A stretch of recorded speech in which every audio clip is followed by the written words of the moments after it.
how many of us women have felt exactly those same feelings where our rational brain is telling us, you're qualified, and our emotional brain is telling us, oh, I don't like change. I don't like putting myself out there. I'm scared. I have fear. Hey, my name is Jenna Kutcher, and I am obsessed with all things business, marketing, numbers, and helping you to navigate both the messy and the magical seasons of this thing called life. I'm a small town mama who took a $300 camera, grew a successful photo biz, and now I work from home and run a 7-figure online business. I teach you the tried and true secrets to building a career you adore. Shy away from the real talk? No way. Money, hardship, growth, loss, and marketing are all topics we discuss here. Think of this as your one-stop shop for happy hour with a gal pal mixed with business school. Pull up a seat, make sure you're cozy, and get ready to be challenged and encouraged while you learn. This is the Gold Digger Podcast. She was well on her way to a career as a classical violinist, studying under a prestigious mentor at Juilliard School, when a career-ending injury changed the course of Maya Shonker's future. It was an incredible loss. Her passion and identity as a classical violinist crumbled. But that major change led to an entirely different career, one that centers on the very thing she struggled with: change. Dr. Maya Shankar is a cognitive scientist who studies how our minds work and how we change.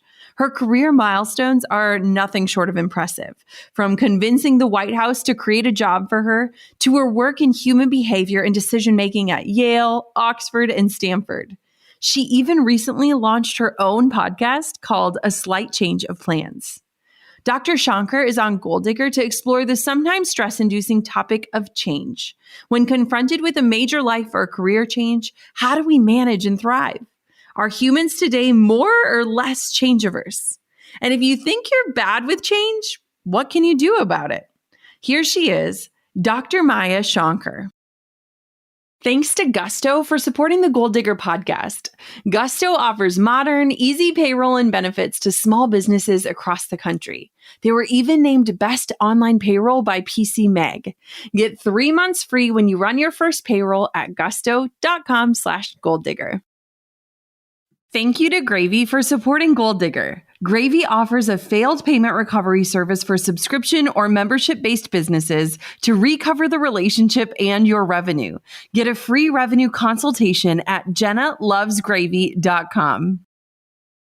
Maya, welcome to the Gold Digger podcast. I am absolutely thrilled you are coming on the show today. I'm thrilled to be here. Thank you so much for having me. So I want to know, your story is absolutely captivating. Like, just hearing bits and pieces of it, it's like, whoa, wait, I need to hear more. And so tell me about your early vision that you had for your life and career, and then how that changed in order to make you an expert on the subject of change. Yeah, my life has definitely not taken a linear path, that's for sure. When I was 6 years old, my mom went up to our attic and brought down my grandmother's violin that she had brought with her all the way from India and just showed it to me. And I was so captivated by the instrument that I immediately took to it, and violin just became my life so quickly. So at the age of 9, I ended up auditioning for the Juilliard School of Music in New York. They have a pre-college program, and I was really fortunately accepted. And that began commutes from Connecticut to New York, which is where I lived, every single weekend for, 10 hours of classes. And so I was really just absolutely hell-bent on becoming a violinist. I think it was so foundational to my identity. And it really picked up when I was in high school. And Itzhak Perlman, who is obviously an incredibly amazing violinist, maybe the best violinist of our time, invited me to be his private violin student. And that was a moment where I realized, wow, maybe I can actually make this my career, because of course you're plagued with insecurities, as anyone is. And you're like, do I really have what it takes? And it's such a competitive space, and all my classmates always sound better than I do, right? You're plagued with all these concerns.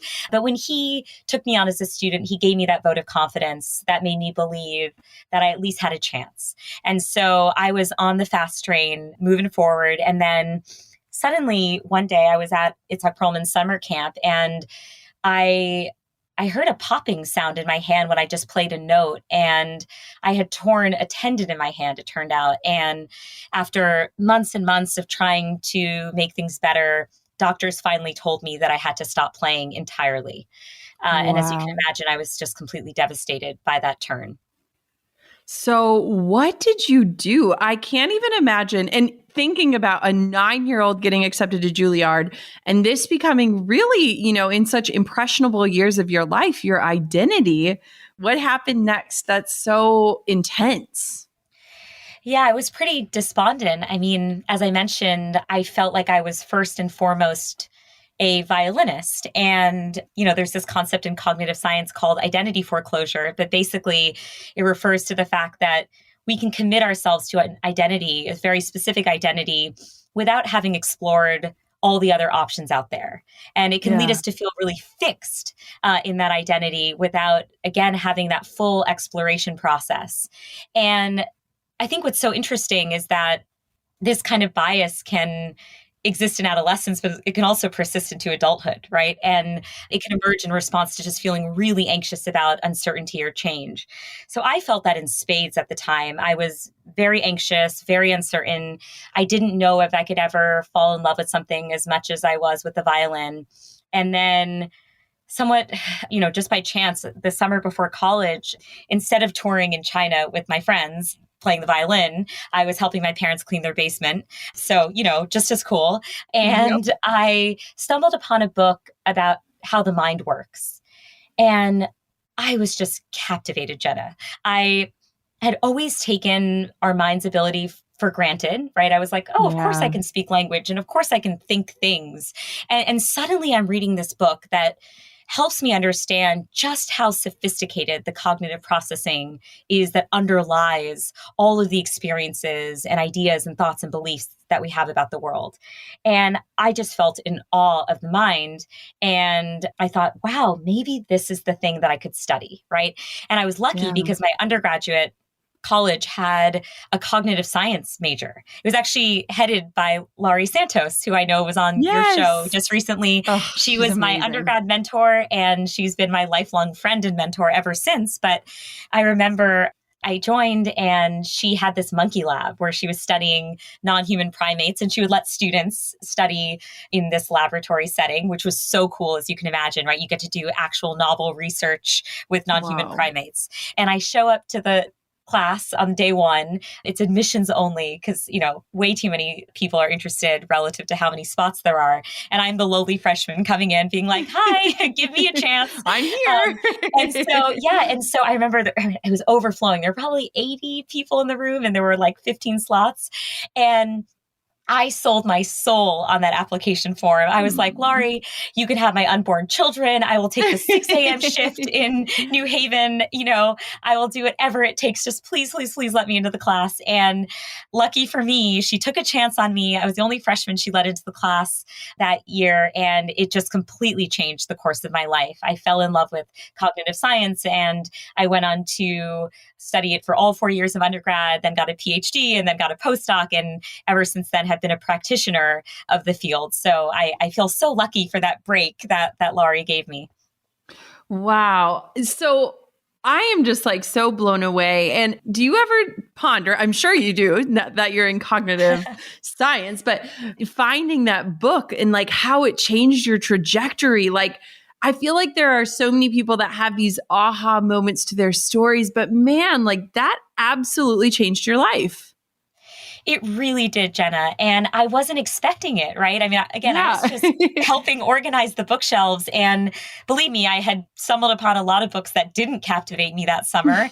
And I just remember thinking, as I'm reading this book, this is what I would do for fun. Right? This doesn't feel Yeah. tedious. It doesn't feel like a chore. It doesn't feel like some of the books I was asked to read in high school that I was reading just because I had to and because I had to write a paper about it. I remember thinking, yeah, this is what I would want to do in my free time. And that was a wonderful signal to me that I'd stumbled upon something that was really tapping into a genuine passion and interest. Yeah. So just as you pitched Dr. Laurie Santos, to make sure that you could study the monkeys. You also pitched the White House to create a job for you, and they did. So tell me that story and tell me kind of how you made a case for the importance of behavioral science at a governmental level. Yeah, I'll try to take the time machine back. It feels like forever ago. So much in our world has changed since then.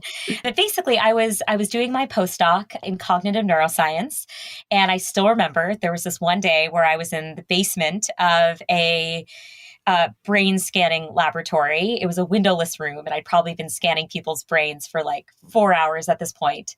And this dude comes in, he goes into the scanner, and within minutes, I'm literally peering into his brain. But I'm thinking to myself, I don't know if this guy has children. I don't know what his favorite ice cream flavor is. I don't know what he likes to do. I feel like, given my personality, the order of operations is just not right here. I prefer to talk to him and engage with him and work in a social environment and work on teams and whatnot. So it was just this moment of clarity where I realized, in the same way that when I read that book, I realized, wow, I really love this field. I had this moment of clarity in the opposite direction, which was, I don't love this version of this. This is not right given my temperament. And so I thought to myself, oh no, I've just spent a long time studying this stuff, right? Probably at that point, like 7 years with my PhD plus postdoc. And I'm thinking, what in God's name does a person with a postdoc in cognitive neuroscience do? So I call up my friend, Laurie Santos, who, as you know, is there for me at critical junctures in my life. And I say, is it too late for me to try to become a general management consultant? Can I interview for those gigs? And she's like, all right, Maya, before you start that interview process, let me tell you about some amazing work that I heard is happening in the federal government. And she explained to me that there's a program that was helping to feed low-income kids by giving them free or reduced price lunches at school every day. But despite the fact the program was offered, millions of kids were still going hungry every single day. And when they did a behavioral audit, they figured out that there were a few barriers. One was that the application form was extremely burdensome. So we were requiring, imagine a single mom who's working 3 shifts trying to make ends meet. We're requiring that she fill out, a document that requires referencing multiple tax documents. And there's a penalty if you get a detail wrong. And you have to submit it exactly this day and time. And it just was deterring a lot of families from being able to complete the requirements. And then another barrier, and this was one that when I joined the White House, I became very familiar with, talking with principals on the ground about what their students were facing, is that a lot of parents felt there was a stigma associated with signing their kids up for a public benefits program. So even though, of course, they had their children's best interests in mind, it was just a tough pill to swallow. So what the government did is it leveraged a behavioral insight called the power of defaults. And it changed the default setting of the program such that all eligible kids were now automatically enrolled in the program. And only if you wanted to actively unenroll your child did you have to take a proactive step. And as a result of this change, where it was, basically went from an opt-in to an opt-out system, 12.5 million more kids were now eating lunch at school every day. And I remember hearing this example and thinking, oh my goodness, this is exactly what I want to be doing with my life. I want to take insights from my field and apply them to policies or programs and help improve people's lives. But I didn't, to your earlier question, right? There was no job out there. I didn't really know what this was involved. And so Laurie connected me with a professor named Cass Sunstein. He's like the most cited legal scholar in the world. And he had worked in the Obama administration during the first term. And he co-wrote this book, Nudge, which is quite seminal in our field. And I sent him a cold email and I said, hey, I'm Maya. I've published nothing of significance and I have no public policy experience. And I remember, Jenna, I did a very classically female thing, which was to totally undersell myself and say, I know I'm not. I actually look back at the email and it says, I know I'm not cool enough to work with the likes of Obama, but if there's anything in state or local government, I'd really appreciate the opportunity. And fortunately for me, Cass Sunstein ignored my comment and immediately connected me with the president's science advisor. And I was so blown away. So a week later, I'm interviewing I'm a postdoc, so I have no nice clothes. I'm like buying a business suit. I'm asking my roommate if I can borrow her car to drive to this, this high, this White House official's house. And I'm interviewing with him and I'm pitching him on this idea of hiring a dedicated behavioral scientist to work at the intersection of behavioral science and policy, right? Like if we can really understand human behavior and some surprising features of human behavior, then we can use those insights to redesign policies and programs to better serve people. And I remember how telling that conversation was, because up until this point, I had been waxing poetic about the promise of behavioral science for years. But in this conversation, when I had concrete proposals in mind, one of his responses was, well, that's great because I know First Lady Michelle Obama and we can make that happen. I was like, okay. Yes, I've definitely found the thing I want to do. So that's the origin story for getting the job. And again, I was so fortunate that they created it. And then it's a whole nother story about actually building the team, but I feel like I've talked for too long. So I'm going to let you interject. No. Well, I just think that's incredible. And I think, a lot of people, and I love that you share this piece of your story where you think you want to go in one direction or you have a passion or a curiosity and then you kind of land where you were headed and it's not quite the right landing pad, right? And we're kind of faced with these decisions of like, do we pivot? Do we stay? Especially when the dream isn't really the dream. And I just love how you kind of took charge and used your resources and dreamt up something that would fit you better, that was still in alignment with what you were going after, but really kind of a sharp left in where you had found yourself. And I think that's really empowering for women. And I think it's something that we need to ask ourselves more is like, is this what I thought it would be? And if it's not, where do I go from here? That's so well said. And that's exactly what I was facing at the time. Believe me, I was extremely anxious about the idea of departing from a pursuit that I had been engaged in for so many years at that point. There's this insight in cognitive science called the sunk cost fallacy. And it does lead us to irrationally cling to things that we put a lot of time and effort into, right? Yeah. Because we don't want to experience the costs of departing. I will say that one lesson I learned from this experience is when you are venturing potentially into a new space and you're trying to use the resources that are within your community, the opportunity might not exist. And what I learned from this White House position is sometimes you can create it for yourself. If the job doesn't exist, try to get the job to exist. And I think I learned this lesson actually from a very early age. It took a slightly different form, but I think it's related, which is, growing up, I'm from a family of immigrants. My mom and dad immigrated from India. They had no connections in the Western classical music world, right? My grandmother had played Eastern classical violin, Indian classical violin, but they moved to this country. I'm the youngest of 4 kids, and I clearly have a passion for the violin, but my mom has absolutely no connections. And I remember, we heard about Juilliard and I was so eager to potentially apply, but there's no in. We didn't know how that would work. So one day I'm in New York. My mom and I are on a trip together. I have my violin with me and we're walking by the Juilliard building. And my mom says, why don't we just go in? Like, what's the worst thing that can happen? It's like, wait, what are you talking about? What do you mean just go in? She's like, let's just see what happens. I mean, you have your violin. Let's just try. And so we walked into the building unannounced, uninvited, and my mom strikes up a conversation with a fellow student in the elevator and says, hey, my daughter plays the violin. Would you mind just introducing her to your teacher, your violin teacher, after your lesson's over? And she agreed to do that. And I auditioned on the spot for this teacher. What? He ended up taking me on for a summer program that was essentially a boot camp. I probably improved 10x during that 5-week camp. And it's only because my mom had the boldness to walk into Juilliard that day that I had any shot of getting accepted into the program that fall. And so I'm so grateful to have learned the value of just putting yourself out there, right? Like it's the cold call method. And it led me to send, that cold email to Cass Sunstein when I didn't know who he was and I had no public policy experience. And I have been sending cold emails ever since, Jenna. And so, thanks to my mom. And I love that, like, what's the worst that can happen? And it's really not that bad, right? They don't respond. They tell you no, whatever. But you never know. I think we need a little bit more of your mom's zest as we continue on in our journeys, right? I think that's right. And when you're a kid, especially, you're thinking, no, the worst thing that can happen is terrible. I'll be embarrassed. I'll be Yes. rejected. We won't make any progress on this mission. And I think she just made me feel comfortable with all those outcomes, right? That none of Yes. them were actually that scary. And I really used that spirit. And I've tried to cultivate that kind of courage in me ever since. Mm.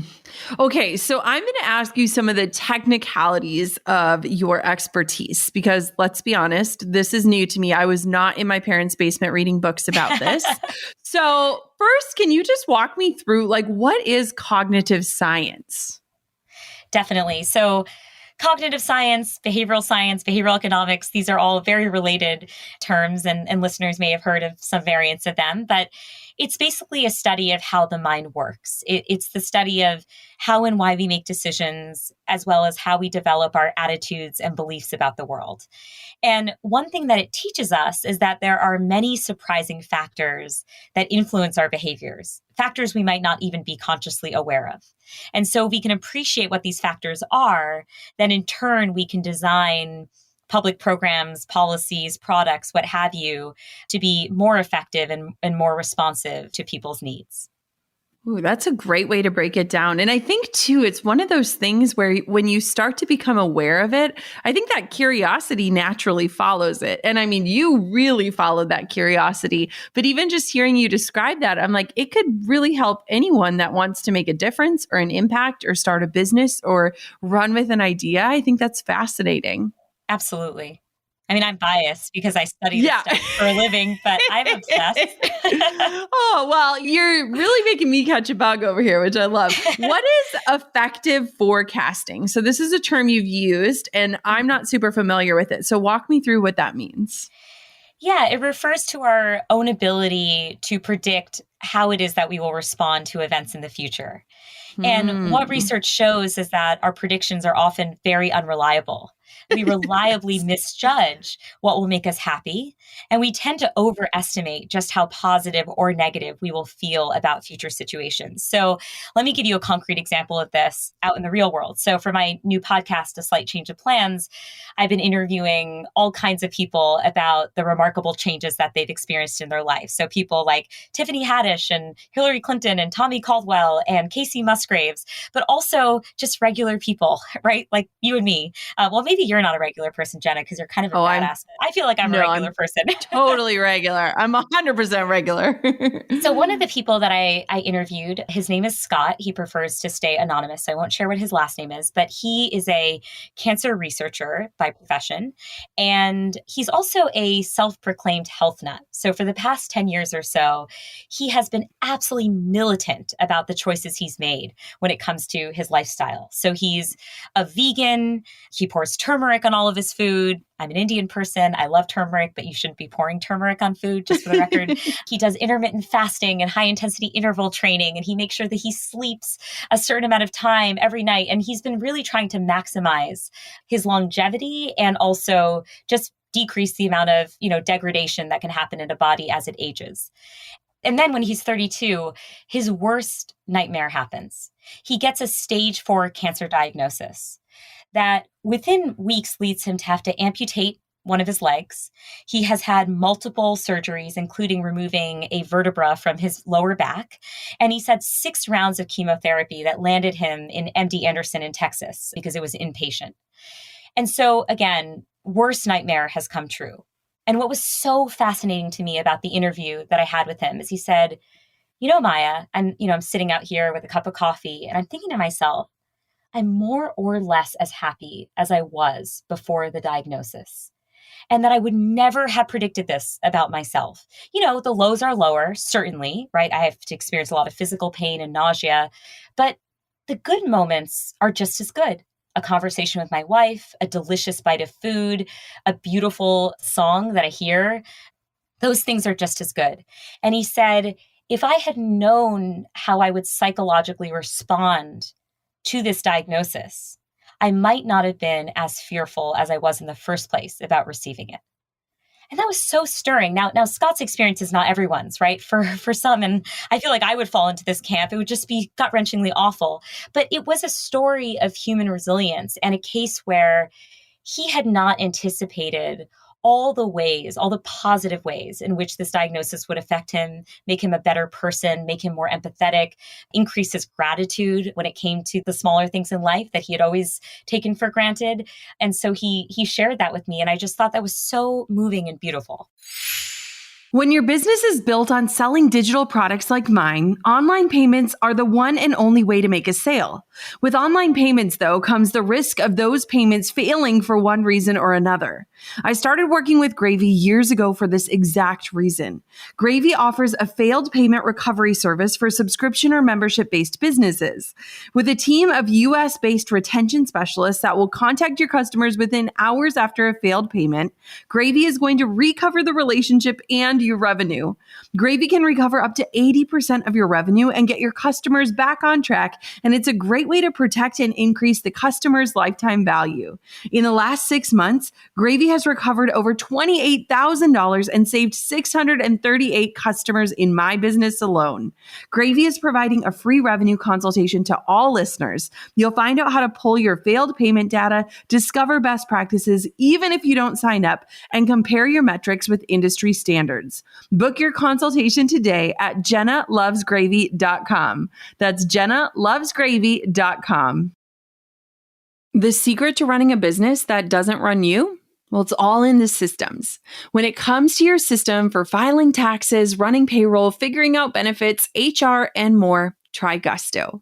Gusto offers easy online payroll, benefits, and HR built for modern small businesses with all the management tools you need in one platform. Gusto automatically files and pays all state, local, and federal payroll taxes. Plus, the fast, easy-to-run payroll includes W-2s and 1099s for your team, as well as tools to manage health benefits, 401ks, and more for almost any budget. All of your employee paperwork is stored online, and on average, payroll takes just 11 minutes to run. If you want to love running payroll as much as your employees love payday, try Gusto. Get 3 months for free when you run your first payroll at gusto.com/goaldigger. Try it out today at gusto.com/goaldigger. It's incredible, this notion, because I've really never pondered it, to be totally frank, about, when you plan out conversations in your head of how they'll go, or decisions and their outcomes, or feelings you want to feel or imagine. I love this idea of kind of digging into it. And I'm just curious, is this something that you want or advise people to let go of more? Because we really, truly never know how we will react until we're in that moment. Or is it something to remain thoughtful about? That's an excellent question. I think it is both. I think you can learn a lot about yourself in terms of what your expectation is about how you will respond. In many ways, our expectations are informed by our current understanding of who we are based on all the data points we've collected about ourselves over time. But that is an incomplete model of who we are, right? Sometimes it really takes a true test to really figure out your true potential and also the various interesting ways in which you might respond to a specific episode. But I do think we should absolutely be cautious. And I will share another anecdote, which is I do think that when we put too much weight on our expectations about how we will respond to an event, it can close our minds to all of the various ways in which a specific change might affect other parts of our life. Because, any given change, good or bad, it doesn't happen in a vacuum, right? It can have all sorts of spillover effects, and it's really hard for us to predict what that impact will be. So again, to give you a concrete example, so for a slight change of plans, I interviewed this woman named Elna Baker. Her lifelong goal was to become thin, and she was successful. She lost 110 pounds in 5 months. And for a while, she did believe that she was finally living her dream life. But then slowly she realized that in losing the weight, she was also losing other parts of herself that she had treasured. So she felt she became more self-conscious. She felt she wasn't as nice to people. In general, she felt that she was becoming a worse person. And so that was an example of someone who willed what she believed would be a positive change, but it turned out to have all of these unintended and negative consequences. So my advice to your listeners would be to approach change with a great deal of humility, right? So it's not oh, I know if I think it's going to be bad, it's actually going to be good. Obviously, life doesn't work that way. Sometimes when you think it's going to be bad, it is going to be bad. But be open-minded about all the ways in which a specific life change might change you. And, this is consistent with all the happiness research that Laurie Santos talked to you about, but also the fact that we are really bad affective forecasters. But every guest that I've talked to on a slight change of plans has been surprised by the way that they've responded to a change, good or bad. But there's always an element of surprise. And it was so interesting because I was sharing this story of Scott's cancer experience with Hoda for a Today Show segment. And she ended up opening up to me and talking about her experience with cancer and the fact that she actually had a very similar experience to Scott, where she felt fearless and brave, and it led her to take on job opportunities she would never have taken on before that. So again, I'm in no way want to say that either of their experiences speak for the collective whole, right? I mean, everyone's experience is unique, and not everyone, has the outcome that Hoda had, but I do think that there's something for us to at least learn from their experiences. Well, one thing that I think is so intriguing, and especially too after this, past year and a half that we found ourselves in, is this idea of change. And change has always been a part of our human experience. But I want to know, do you think we are more equipped to handle change today than we were decades or even centuries ago? Or do you think we're kind of like change averse, like it's the opposite of that? Yeah, gosh, I love your questions. They're so thought-provoking. Yeah, I think 2020 made so many of us ask that exact question. I certainly felt completely overwhelmed by the rate of change around us in 2020. I know so many people that I know felt similarly. And we all felt overwhelmed asking ourselves the question, do we have what it takes to confront the change around us and come out the other side? But then when I thought about it from a psychological point of view, from a cognitive science point of view, I realized, while the specifics of what 2020 threw our way may have been unprecedented, our human ability to navigate change is not. And in many ways, our minds are built for change. And, I just shared a couple stories with you from a slight change of plans, but we get these reminders in each of our personal lives, right? Yeah. But the pandemic was one of those rare moments in which the entire world faced a change moment together, and it took us by storm. And I do think that there are two things that make us better equipped to handle change right now. Number one, we have a far more sophisticated understanding of how our minds work than ever before, and appreciating where these biases lie, right? We talked about identity foreclosure. We talked about affective forecasting. Awareness of the biases can help us better manage them, and as a result, do a better job embracing change. The second is that we live in this hyper-connected world where we can share stories and insights with people all over the world, right? And through this podcast, A Slight Change of Plans, I've really seen the power of storytelling and just how much we can glean from other people's stories. In many ways, that was my inspiration behind the podcast. There's no manual out there. There's no science textbook on how to navigate life's biggest changes. And so I thought, why don't we dig up the most fascinating change stories out there and see what we can learn from them, right? Like, let's see if we can think differently about the way that we approach change in our own lives just by hearing what others have gone through.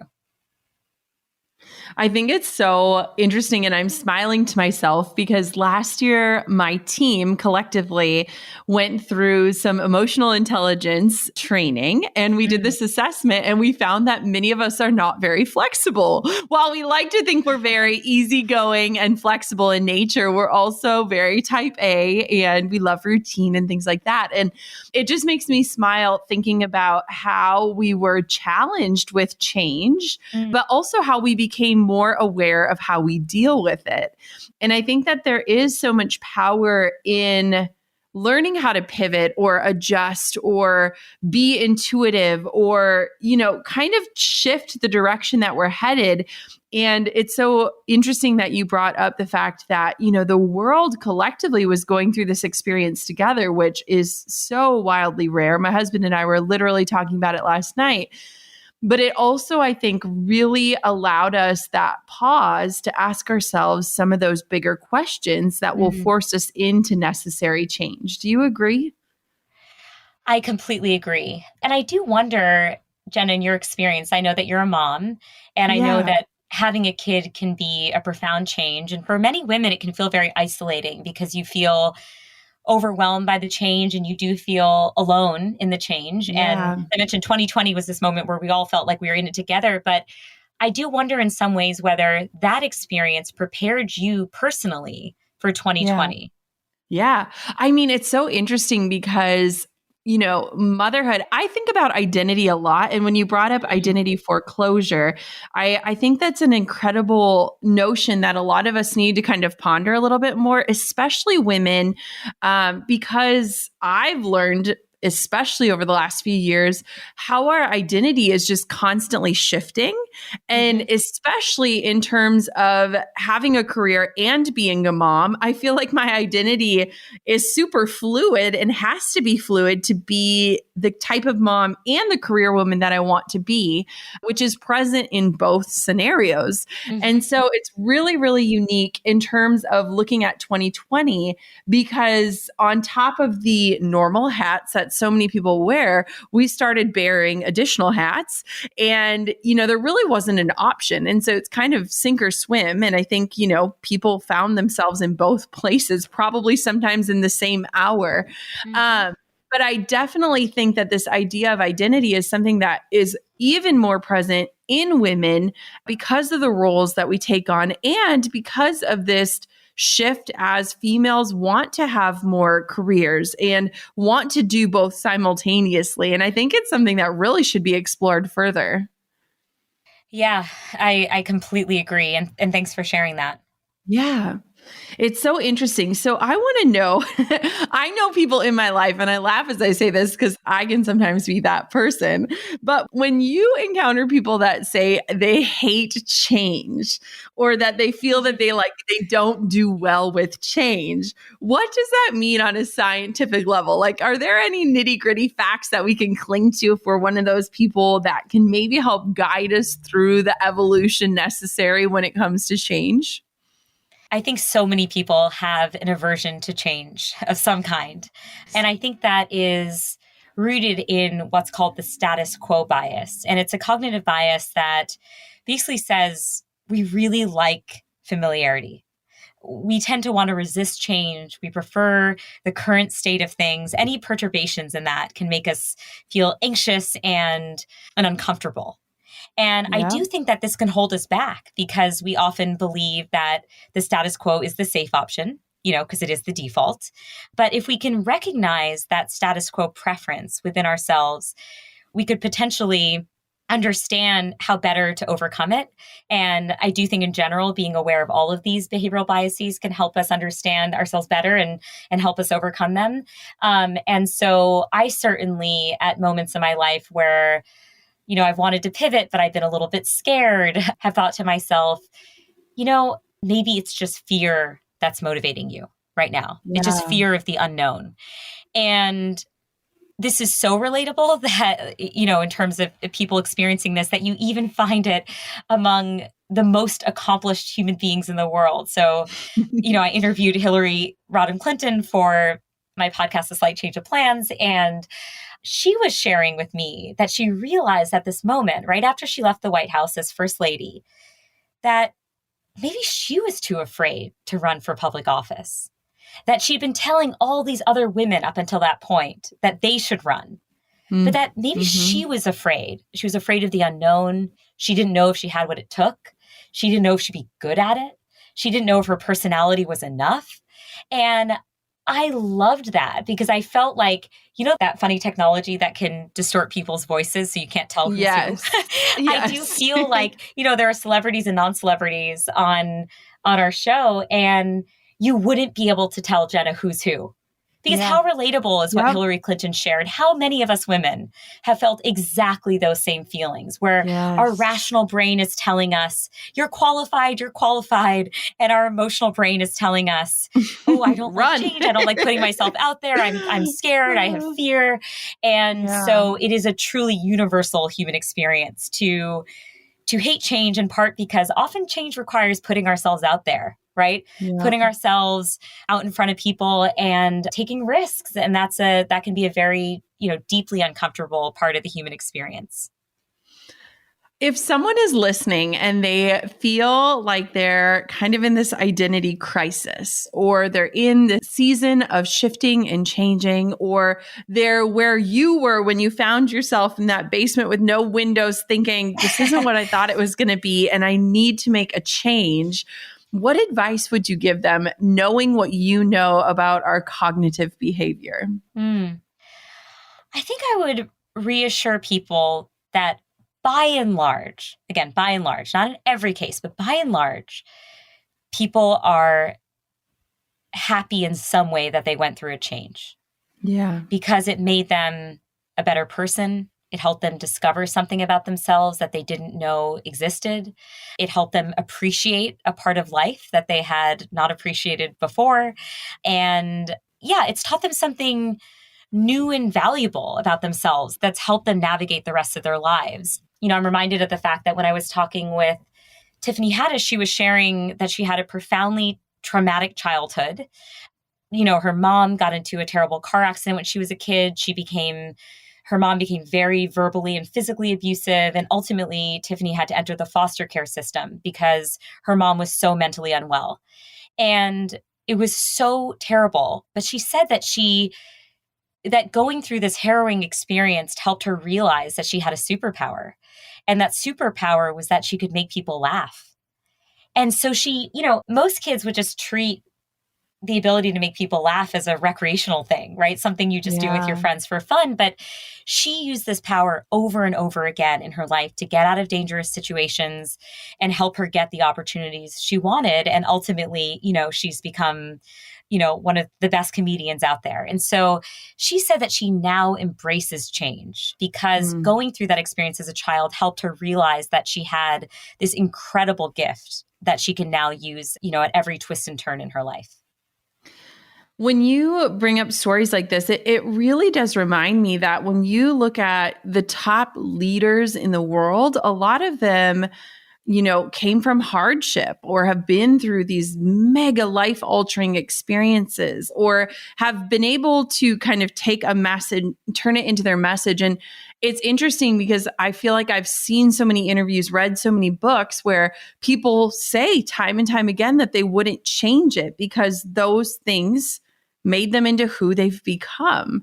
And I think that is such a good reminder, especially when you find yourself in those dark seasons or those seasons where nothing makes sense, that somehow we tend to get to the other side of it, where even the worst things we've been through are like the things that sharpen us to become who we're meant to become. And I think the premise of your podcast is so beautiful because as a generation who loves to plan, who has the Google Calendar pulled up in every window on every device, sometimes it's this welcomed reminder that sometimes a slight change of plans can really become the footing that we've been looking for on the path that we're on. So will you tell me a little bit more about your show? Yeah, and it's rooted in personal experience because I am that planner type. From the time I was little, I wanted to know what was going to happen in 5 years and 10 years and 20 years. And it took a few really startling experiences with change to get me off of that train. Because I think it is, again, just a very natural human tendency to just want certainty in the future. And then at some point you realize that it really is an illusion, the sense of control that we all have. And, of course, we can control things to a certain extent, but so much is out of our control. And I think that's a lesson many of us just learn over the course of our lives. But yeah, a slight change of plans came from, I guess it was inspired by a few things. One is my personal story with change, right? Losing the thing I loved most in this world, the ability to play the violin at a young age, and having to think of my identity as a lot more malleable and keep an open mind about what other exciting things might be out there in the world. And it's also rooted in my background as a cognitive scientist, right? I'm fascinated by how the mind works. And I do think that our minds have incredible capabilities when it comes to handling change, and that the science can teach us a lot about how and why we respond to change in certain ways. But ultimately, A Slight Change of Plans is a show about storytelling. It's an interview show. It features compelling stories and reflections from people who've navigated extraordinary change in their lives, changes of all kinds, right? Unexpected, expected, welcome, unwelcome, life-affirming, catastrophic, you name it. And I think there's so much richness in people's stories, and there's so many insights we can glean. And so my hope is that their stories will help us listeners think differently about change in our own lives. It's beautiful. I'm so excited to subscribe and tune in. And I think it's almost this little dose of permission for us to open ourselves just even slightly more to the idea and the notion of change, and to kind of release that white knuckle grip that we have on this idea of controlling the future. Maya, this has been an incredible interview. I am so grateful you came on the Goal Digger podcast today to share your story, your expertise, and all of your talents with us. Well, thank you for having me, Jenna. I'm a huge fan of your show, so I feel very honored to be on it. Oh, this was amazing. I cannot wait to hear people's biggest takeaways from it. That was incredibly fascinating. You know, I've been thinking so much about the roles that identity and change play in our lives. And I've questioned so much about how this past year, if it's made us more resilient and adaptable, or if we've maybe struggled more with that friction that change brings. This interview was just so eye-opening to me. And I think, if anything, it gives us permission to embrace change on a whole new level, to trust in the process, to allow ourselves to be refined and challenged by change. And I'm so grateful to get this opportunity to interview incredible experts. Like, it's a total pinch me moment that never gets old. Thank you so much for tuning in to another episode of this podcast. And I'm super curious to know. Hop on over to Goal Digger Podcast on Instagram and let me know. Do you consider yourself comfortable with change, or are you someone who feels challenged by it? I'm really curious, because I absolutely feel challenged by it, but now I'm optimistic that I might just welcome change with open arms just a little bit more after this interview. Until next time, keep on digging your biggest goals. And thank you so much for listening to another episode of the Goal Digger Podcast. I'm over here giving you a virtual high five because you just finished another episode of the Goal Digger Podcast. Did that go by way too fast for anyone else? If you want more, head over to goaldiggerpodcast.com for show notes and all the discount codes from today's sponsors. And if you're looking for a new crew of movers and shakers like you to bounce ideas and ask questions, be sure to join my exclusive community for Goal Diggers on Facebook. The link's waiting for you at goaldiggerpodcast.com.